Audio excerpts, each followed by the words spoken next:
So I just wanted to talk a little bit about filing a Form 990N for a nonprofit. They're fairly simple to do. There's not a whole lot of pieces to them. They're for small entities. So in order to be eligible to file the Form 990N, you must be a non-for-profit approved by the IRS, which means that you filed a Form 1023 or a 1024 and gotten your letter back from them. And then you have to be under $50,000 a year of revenue or gross receipts. So that means that if you had donations of $100,000, you would not be eligible. If you performed services for people that were under your auspices, they'd have to be under that $50,000. I would say the vast majority of non for profits are eligible to file a Form 990N. But you want to really make sure, especially if you're getting towards that $45,000 to $50,000 range, you just want to check your receipts before you do it, because there's a massive difference between filing a 990N and then moving up to the 990 Easy. So we're just going to talk about the couple of parts to it, what they look like when we do them, and then what our process is in order to kind of follow up to make sure that everything's going on here. So I pre-filled this in with some fake information, obviously. But the key here is we have a start tax period. So some non-for-profits will be taxed on a mid-year basis, which means their year actually ends on June 30th. I've also had a few that end on different quarters. Most are either December 31st or June 30th. If you're doing a short year return, which would usually mean that you just started that particular year. So let's say we got filed this and approved sometime mid 2023. We would then have June 1st, 2023 to 12/31/2023, or whatever that period is. After your first year, it will be full years until you do your last year, which will then you would have your ending date be earlier in the year, unless you decided to end, which most places do, on the last day of the year just for simplicity. Employer identification number. This is a number assigned by the IRS.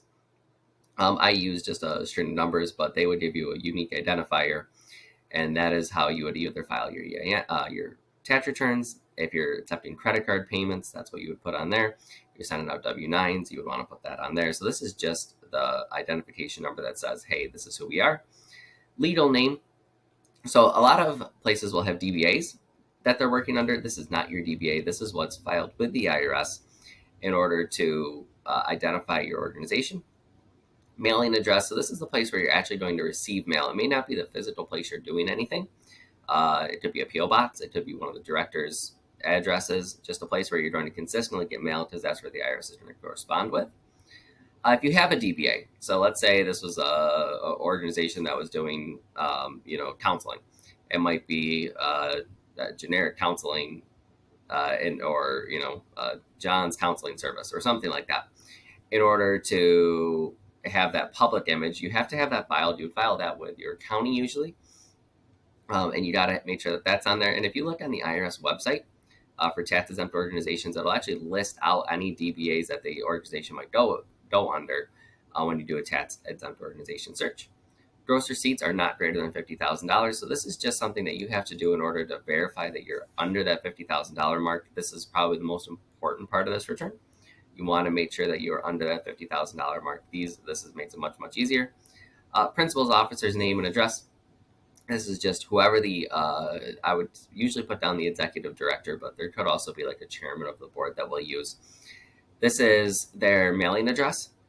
This is how to get in contact with them in particular. You do not have to put a phone number down on here, but it is the person who's really responsible for this being accurate and done correctly. And then a website URL. I like to put website URLs down here. I think they are very helpful and very becoming more and more required by the IRS. They are not yet required, so I did not put one in here, as my fake organization does not have a website. But if it did, you would want to put your website here. Also, if there are people who are looking to use you and they see them through the tax exempt organization or any of the IRS information, this is how they would know where to go to. Really important to get these filed. So part of the requirement to this is if you do not file these for 3 years, they will put you on something called the auto revocation list, which means that you will no longer be able to accept donations. But you would also need to start filing a taxable return, which would be an 1120, meaning that any profits you have would then become taxed. And you really want to avoid that if you're trying to push your mission forward. And losing your tax exempt status would then mean you have to refile for it. which costs more filing fees and can get quite pricey. All right, thank you for joining me. If you have any questions, by all means, feel free to reach out to me and let me know. I'll put a link to my website down there in the link below. Other than that, I hope you guys have a great day.